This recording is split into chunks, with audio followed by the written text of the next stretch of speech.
আর ওপেনিংয়ে দেখা যাবে না বাবর রিজওয়ানকে। অধিনায়ক থাকাকালে পাকিস্তানের ব্যাটিং অর্ডার অনেকটা বাবর আজমের চাওয়া অনুযায়ী হতো বলে অভিযোগ শোনা যায়, যা নিয়ে মাঝে সমালোচনাও করেছিলেন দেশটির সাবেক ক্রিকেটাররা।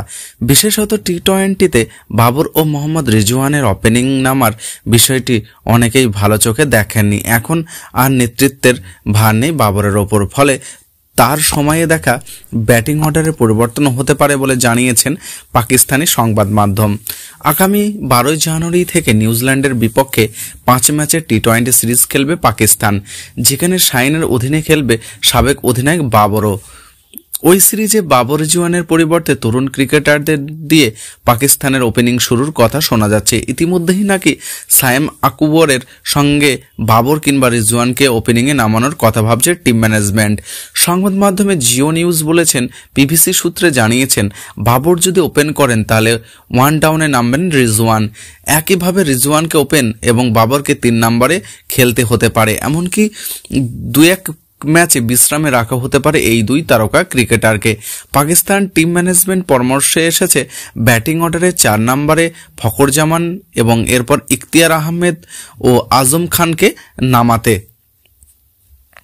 প্রথম গুঞ্জনে অনেকটা সত্যতা পায়, যা পাকিস্তানে ঘোষিত টি-20 স্কোয়াডে নজর দিলে, যেখানে 17 সদস্যের দলে 3 জন উইকেট রক্ষক ও ব্যাটসম্যানকে রাখা হয়েছে।